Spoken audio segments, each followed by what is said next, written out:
Acte du jour du côté Chelsea. Si c'est pas fait, abonne-toi, like et on y va. Première nouvelle du jour. Chelsea remporte leur troisième match de championnat face à Fulham 2-0.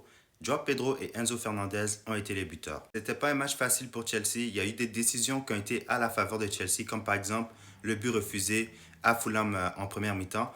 Mais dans l'ensemble, Chelsea a réussi à gagner un match que l'année passée, il ne gagnait pas. Joao Pedro s'est encore démarqué aujourd'hui avec notamment un but marqué, mais aussi un but sauvé vers la fin du match. En 6 matchs officiels avec Chelsea, le joueur brésilien a déjà délivré 5 buts et 2 assists avec son nouveau club. Joao Pedro s'est exprimé après le match. Il a dit: on n'a pas très bien commencé, mais on a marqué.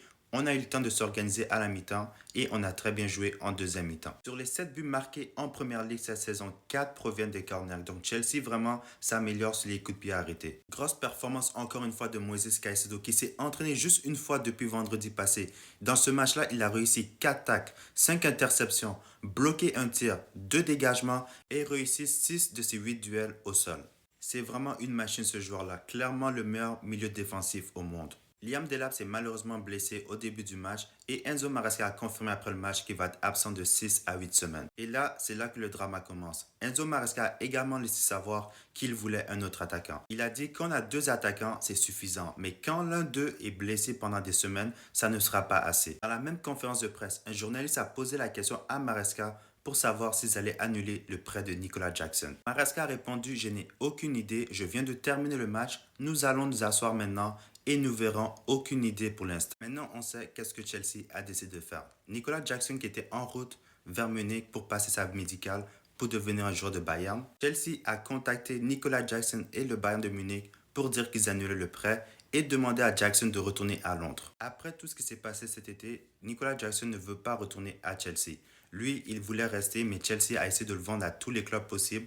Mais maintenant, il veut jouer pour le Bayern de Munich. Donc maintenant, les dirigeants du Bayern vont contacter Chelsea dès maintenant pour trouver une solution concernant Jackson. Le prêt est actuellement suspendu, mais pas totalement annulé. Jackson et son agent Ali Barat ne rentreront pas à Londres aujourd'hui. Vraiment une mauvaise gestion des dirigeants de Chelsea. Je comprends Nicolas Jackson totalement. Il a raison. Prochaine nouvelle. Donc Chelsea a officiellement annoncé l'arrivée de Garnacho. Il va signer un contrat de 7 ans pour une somme d'environ 46 millions d'euros avec 10% à la revente pour Manchester United. Voici les premiers mots de Garnacho en tant que joueur de Chelsea. C'est un moment incroyable pour ma famille et moi de rejoindre ce grand club. J'ai hâte de commencer. J'ai regardé la Coupe du Monde et rejoindre les champions du monde, c'est spécial. Nous sommes la meilleure équipe du monde. C'est incroyable d'être ici. Donc souhaitons la bienvenue à Garnacho qui était d'ailleurs au match aujourd'hui. Prochaine nouvelle. Chelsea a fait une offre officielle à Barcelone pour Fermin Lopez.